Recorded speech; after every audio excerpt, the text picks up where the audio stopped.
Hani melihat mereka menggunakan alat sihir terbang mereka sampai mereka menjadi bintik hitam di langit.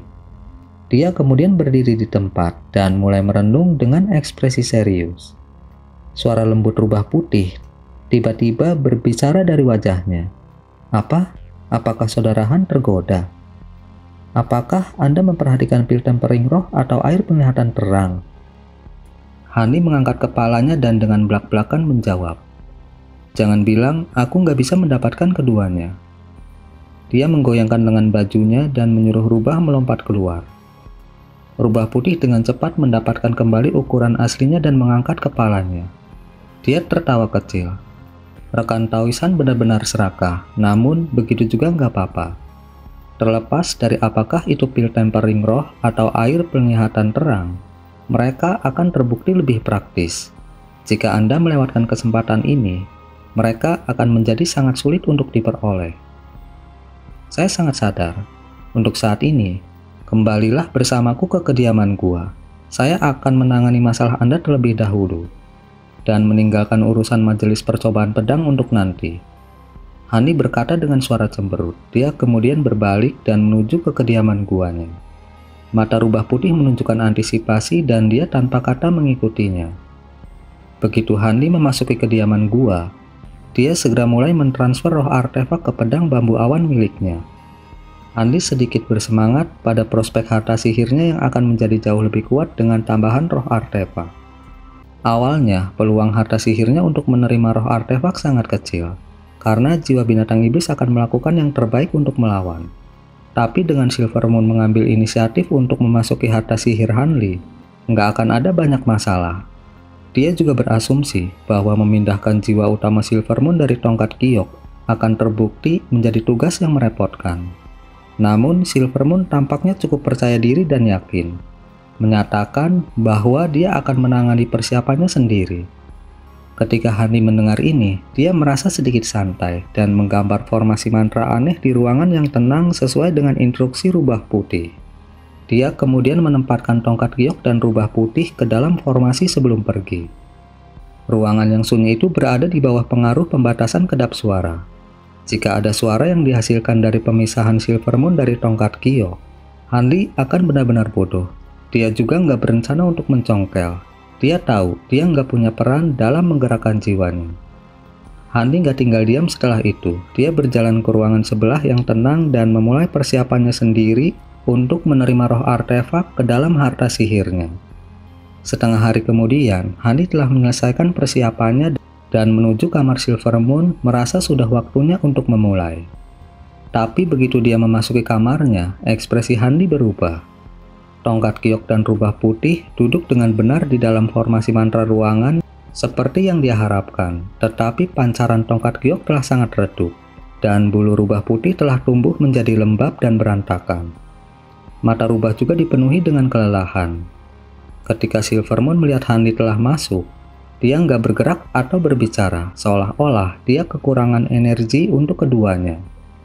Ekspresi Hani santai, dan dia dengan lembut bertanya, "Bagaimana hasilnya? Apakah itu sukses?"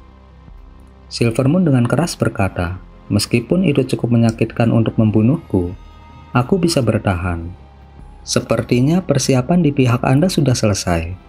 Karena saya nggak memiliki artefak inang, saya nggak bisa tinggal di tubuh rubah putih lebih lama lagi. Saya harus segera bergabung dengan harta sihir Anda. Jika tidak, jiwa saya akan tersebar." Hani mengangguk dan mengambil rubah putih tanpa ragu-ragu. Dia kemudian membawanya ke kamar sebelah. Begitu Hani masuk, dia menyegel ruangan dan keheningan sekali lagi mengambil kediaman. 3 hari kemudian, jimat transmisi suara terbakar di luar batasan kebun obat dan memasuki kabut dengan cepat menghilang dari pandangan. 2 jam kemudian, kabut melintas dengan cahaya biru untuk mengungkapkan Hanli. Dia mengangkat kepalanya untuk melihat ke langit dan menggosok dagunya sebelum melepaskan alat sihir pedang terbang dan langsung menuju ke gunung musim semi. Suara halus Silver Moon tiba-tiba muncul di kepala Hanli. "Kakak Han, dari pesan itu sepertinya ada pertemuan murid gunung musim semi. Mungkinkah itu terkait dengan majelis percobaan pedang?" Hani dengan tenang menjawab dengan perasaan spiritualnya, "Saya tidak yakin." Tapi karena bahkan seseorang yang jauh dariku menerima panggilan dari penguasa gunung, bahkan jika itu nggak terkait dengan majelis percobaan pedang, masalah itu pasti penting. Silvermoon dengan lembut mengingatkan, meskipun akan sangat mudah bagi saudara Han untuk menempati posisi pertama dalam kompetisi, bahkan jika Anda nggak mengungkapkan kultivasi Anda yang sebenarnya, itu pasti akan menarik banyak perhatian. Bahkan mungkin dari kultivator jiwa baru lahir dari 3 sekte. Jika itu terjadi, kemungkinan kerugiannya akan lebih besar daripada keuntungannya. Hani tanpa ekspresi menjawab, "Saya sepenuhnya sadar. Kapan saya mengatakan bahwa saya pasti akan berpartisipasi dalam majelis? Dan bahkan jika saya berpartisipasi, nggak mungkin saya akan menempati posisi pertama. Saya nggak akan melakukan apapun untuk menarik terlalu banyak perhatian sebelum saya meningkat jiwa baru lahir." Silvermoon terkekeh. "Sepertinya aku sudah bicara terlalu banyak. Dengan pengalaman saudara Han yang kaya dengan kesulitan, tentu saja nggak perlu bagi saya untuk mengingatkan Anda tentang masalah sepele seperti ini." Meskipun itu hanya suaranya, itu mengandung pesona yang kuat. Ketika Hani merasakan ini, dia hanya bisa menghela nafas. Meskipun Silvermoon menyebut dirinya serigala, dia tidak bisa tidak merasa bahwa dia lebih mirip rubah, mengingat daya pikatnya yang anggun. Lebih jauh lagi, sepertinya dia tahu bahwa setelah menjadi roh artefaknya, Hanli nggak akan melakukan apapun kepadanya. Meskipun beruntung, Silvermoon dengan sepenuh hati berkultivasi sambil memiliki bentuk rubah. Begitu dia memiliki pedang terbang Hanli sebagai roh artefak, dia tanpa berhenti berbicara dengannya. Tampaknya, tongkat giok adalah tempat yang cukup sepi, dan dia sekarang melampiaskan perasaannya. Hal ini menyebabkan sakit kepala bagi Hanli. Untungnya, dia selalu menemukan suaranya lembut dan menyenangkan di telinga. Bahkan ada kemungkinan temperamennya secara bertahap akan menjadi lebih lembut seiring berjalannya waktu. Saat Hanli tetap diam, Silvermoon mengajukan pertanyaan lain. "Saya nggak pernah mengerti dengan jelas mengapa saudara Han ingin memperoleh air penglihatan terang, meskipun itu nggak berpengaruh pada kultivator di luar tahap pembangunan fondasi." Ketika Hanli mendengar ini, dia samar-samar menyeringai dan berkata, "Para kultivator gunung pedang tersembunyi salah. Bukannya air penglihatan terang nggak berpengaruh pada kultivator kelas tinggi. Para kultivator kelas tinggi telah membersihkan esensi tubuh mereka setelah membentuk inti mereka. Mata mereka sudah bisa melihat melalui teknik ilusi sederhana dan kabut tebal. Jadi nggak banyak yang bisa didapat dari membersihkan mereka dalam jumlah kecil. Karena jumlah air roh nggak akan cukup efektif untuk kultivator tingkat tinggi. Lebih baik bagi kultivator tingkat rendah untuk menggunakannya." Silvermoon berteriak kaget. "Ih, bagaimana saudara Han tahu tentang itu?" "Ketika saya awalnya di Laut Bintang yang tersebar, saya membacanya di sebuah buku kuno. Seharusnya tidak salah." "Mungkinkah saudara Han punya rencana?" "Tepat sekali. Saya berencana menggunakan kesempatan ini untuk mendekat ke pohon Sumuro dan melihat apakah saya dapat mengambil sebagian dari akarnya atau tidak. Saya akan dapat mematangkan akar dengan botol kecil saya jika saya mendapatkannya, dan dapat memperoleh pil tempering roh yang tak terhitung jumlahnya dan air penglihatan terang tanpa batas. Tentu saja, saya harus mendapatkan resepnya dengan cara lain." Hehe, metode saudara Han benar-benar berpandangan jauh ke depan. Dalam hal ini, Anda hanya perlu menempati 10 besar. Meskipun itu akan cukup menarik perhatian, itu akan jauh lebih aman daripada menempatkan yang pertama. Hani tersenyum dan berpikir untuk mengatakan sesuatu yang lain ketika dia mengalihkan pandangannya ke seberang dan tanpa sadar tersentak saat dia melambat hingga berhenti. Di kejauhan, dia melihat seberkas cahaya merah yang menyelimuti seorang wanita cantik dengan ekspresi sedingin es. Itu adalah wanita bermargamu yang telah menugaskannya ke kebun obat. Ketika wanita itu mendekat dan melihat Hanli, dia juga memasang ekspresi terkejut. Dia segera melambat dan berhenti di sisi Hanli. "Apakah kamu juga menerima pesan untuk pergi ke gunung musim semi?" Wanita itu berkata dengan acuh tak acuh. Hanli menjawab dengan ekspresi tenang. "Iya, bibi bela dirimu. Akankah bibi bela diri mengetahui apa yang terjadi? Atau mengapa penguasa gunung memanggil kita semua murid?" "Aku tidak tahu, tapi itu seharusnya berhubungan dengan majelis percobaan pedang." Mu Peiling menjawab dengan singkat. Setelah itu, dia melirik pedang terbang di bawah Hanli dan mengerutkan kening. Meskipun alat sihirmu bermutu tinggi, itu nggak khusus untuk terbang. Bagaimana kalau saya menggunakan sabuk bintang untuk membawa Anda? Ini akan menghemat waktu. Dengan mengatakan itu, wanita itu menyelimuti Hanli di cahaya merah alat ajaib itu, bahkan tanpa menunggu jawabannya. Hanli awalnya terkejut, tapi dia nggak berniat menolak tawarannya. Karena itu, dia ditarik ke dalam cahaya merah alat sihirnya dan dibawa. Saat mereka terbang, wanita itu mengalihkan pandangannya ke Hanli dan tanpa ekspresi berkata, "Apakah kamu mengolah seni es mendalam yang aku berikan kepadamu? Meskipun mengolah teknik itu nggak akan banyak meningkatkan kultivasi dasar Anda, itu akan memungkinkan Anda untuk menggunakan teknik sihir atribut air yang kuat. Jika Anda mencapai pembangunan fondasi, Anda akan dapat dengan lancar mengalihkan seni kultivasi ke seni kultivasi utama Anda tanpa membahayakan." Setelah mendengar itu, Hanli merasa sulit untuk merespon. Jika dia mengatakan bahwa dia telah mengolahnya sedikit dan dia ingin melihatnya, dia seharusnya nggak memiliki masalah dalam meniru beberapa teknik atribut airnya. Untungnya, wanita ini hanya mengajukan pertanyaan sambil lalu dan nggak melanjutkan berbicara. Silvermoon tahu bahwa ini bukan waktunya untuk berbicara dengan Hanli dan tetap diam di hadapan Mu Peiling. Saat keduanya akan mendekat ke gunung musim semi, ekspresi Mu Peiling bergerak saat dia melihat ke atas.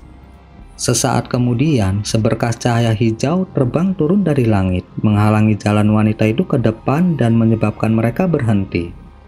"Juniormu, aku sudah lama nggak melihatmu. Apakah Anda sibuk baru-baru ini? Saya telah mengirim Anda beberapa jimat transmisi suara, tetapi saya belum menerima satu tanggapan pun." Hanli mengungkapkan ekspresi terperangah.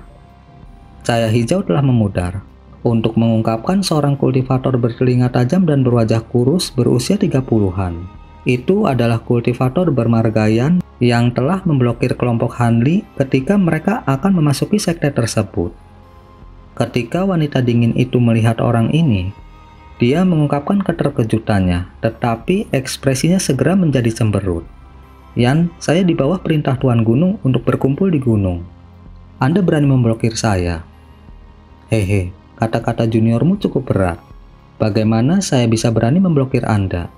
Namun, saya hanya ingin bertanya. Apakah Anda menerima surat dari ayah saya yang terhormat? Anda lihat, para tetua klan kita telah menyetujui pernikahan kita. Kita harus membicarakan ini dalam beberapa hari mendatang." Tatapan kultivator bermargayan mengembara di atas tubuh wanita yang cukup dengan keinginan saat dia berbicara. Namun, ketika dia melihat Hanli, ekspresinya menjadi cemberut. Wanita bermargamu tampaknya melihat melalui pikiran jahatnya dan jejak permusuhan muncul di matanya. Dia memarahinya dengan ekspresi seperti es. "Apa yang ada di pikiranmu? Ini adalah keponakan bela diri Han yang telah diberikan tuanku kepadaku untuk diinstruksikan.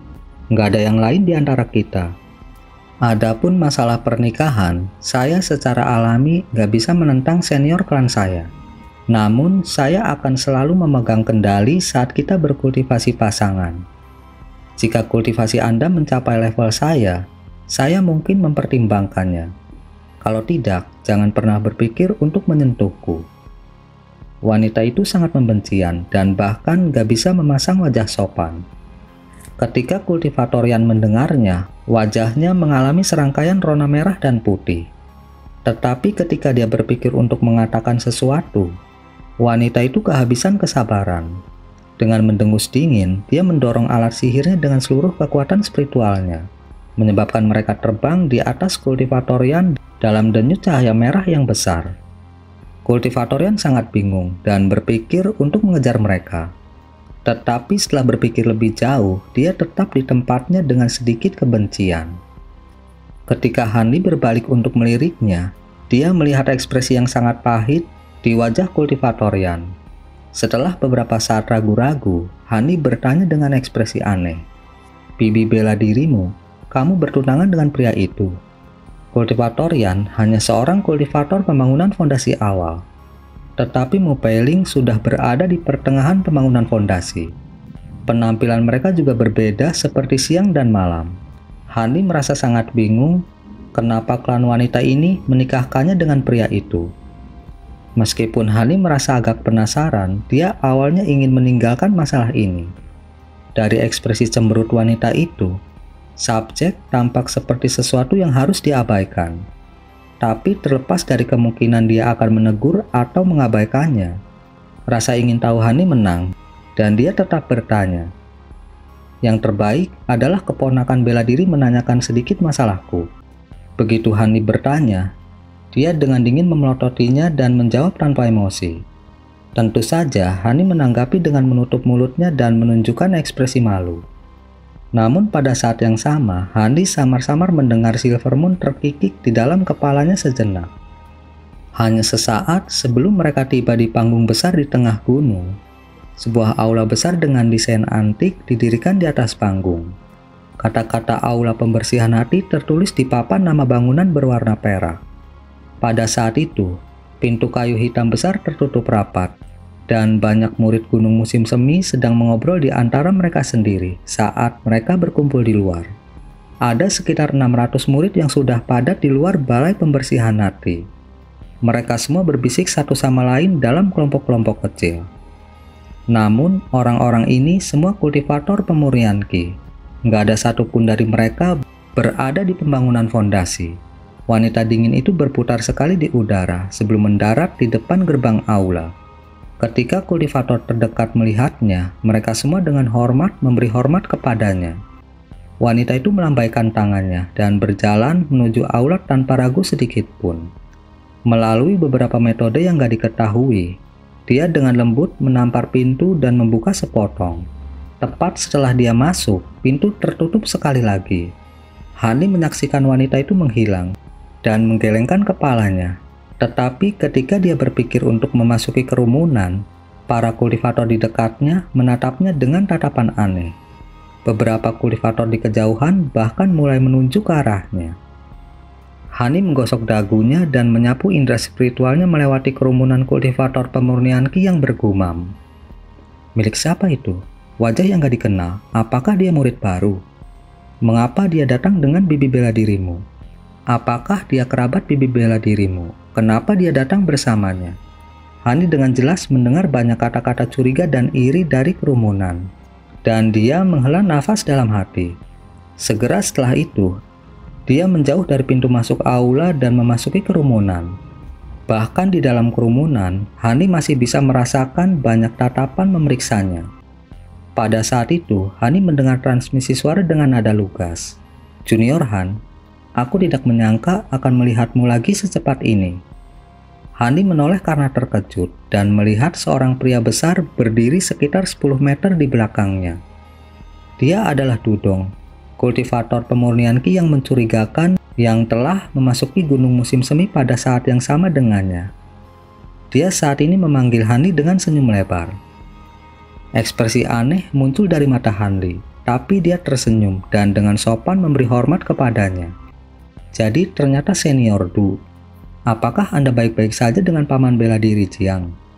Paman Jiang adalah orang tua berambut putih yang ditugaskan mengajari Dudong. "Iya, aku baik-baik saja." Pria besar itu terkekeh. Dia tampak sebagai karakter yang agak sederhana dan jujur. Hani dalam hati mencibir, tapi dia mempertahankan sikap sopan saat mereka berbagi pengalaman satu sama lain dari tahun lalu.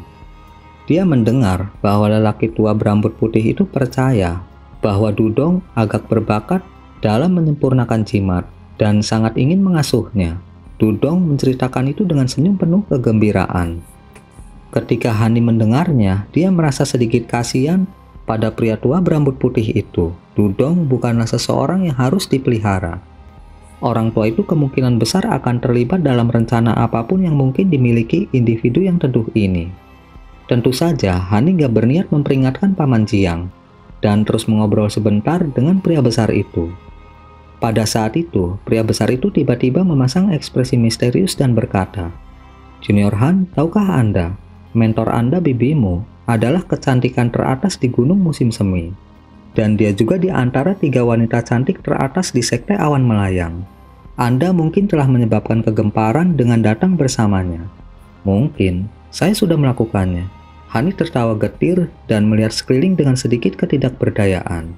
Dudong kemudian mengubah topik pembicaraan dan dengan santai bertanya, "Sejak kalian berdua tiba bersama, apakah Bibi bela diri mengatakan sesuatu tentang apa pertemuan ini?" "Oh, tidak, tapi sepertinya Senior Du mendengar sesuatu. Bukankah lebih baik bagimu untuk memberitahuku?" Ekspresi tenang Hanli digantikan dengan senyum misterius saat dia menatap Dudong dengan dalam. Di bawah tatapan tajam Hanli, senyum jujur pria besar itu membeku. Dudong dibuat kewalahan dari sensasi pengawasan yang luar biasa, seolah-olah rahasianya diketahui. Tapi segera Hanli menoleh, dan perasaan itu menghilang seolah-olah itu hanya salah persepsi.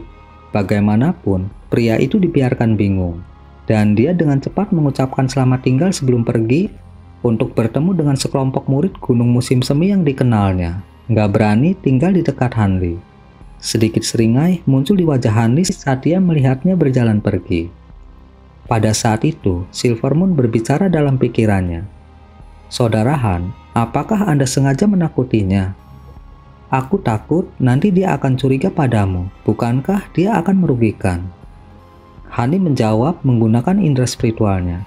"Saya mungkin gak mengetahui dengan jelas identitasnya, tetapi saya yakin gak ada hal baik yang akan datang darinya. Jadi saya memastikan bahwa dia akan mengambil inisiatif untuk menjauhkan diri dari saya. Jika sesuatu yang besar memang terjadi, maka saya akan menghindari keterlibatan.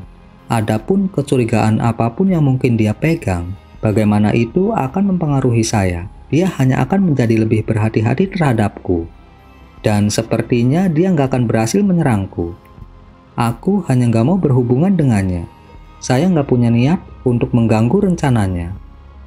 Silvermoon nggak menjawab, dan tampaknya dia mengenali alasan dalam kata-kata Hanli. Pada akhirnya, jika Dudong dengan jahat berkonspirasi melawan sekte tersebut, siapapun yang dekat dengannya pasti akan dicurigai oleh eselon atas sekte tersebut, sesuatu yang pasti ingin dihindari oleh Hanli. Pada saat-saat berikutnya, Hanli memeriksa kerumunan murid dalam kesendirian. Ada murid dari kedua jenis kelamin dan dari segala usia. Ada juga yang memiliki kultivasi yang gak sesuai dengan usia mereka, seperti kultivator muda yang sudah berada di puncak pemurnian Ki. Ada juga beberapa wanita muda yang cantik, tetapi mereka semua memiliki sekelompok pria berusia sama di sisi mereka. Tampaknya, kultivator wanita muda yang cantik dikejar dengan cara yang sama di setiap sekte. Sama seperti Hani tenggelam dalam pikirannya, gerbang aula akhirnya terbuka. Dan suara yang bermartabat berbicara, meninggalkan murid pemurnian Ki kagum dan diam. Semua murid gunung musim semi harus memasuki aula. Suara pria samar itu milik penguasa gunung musim semi, kultivator formasi inti pertengahan bermargasin yang ditemui Hanli ketika dia ditugaskan ke gunung.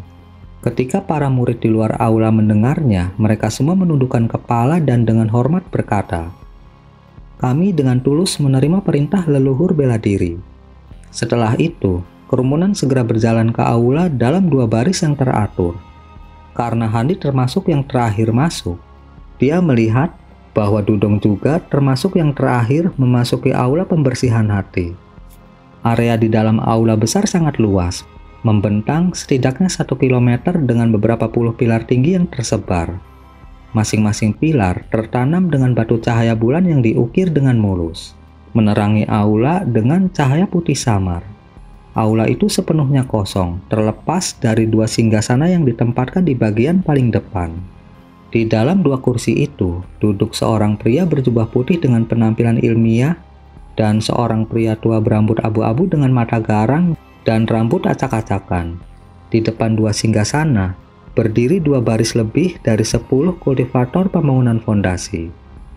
Si cantik anggun bermargamu dan pemuda bermargayu yang memimpin Hanli ke sekte berdiri di baris kedua. Adapun pemuda bermarga Miao yang menanyainya ketika dia memasuki sekte, dia berdiri di baris pertama, tampak sama sakit dan pucatnya seperti sebelumnya. Ketika para murid memasuki aula, mereka semua secara bersamaan berlutut dan memberi hormat kepada keduanya yang duduk di kursi. Murid memberi hormat kepada leluhur bela diri Sin dan leluhur bela diri Yu.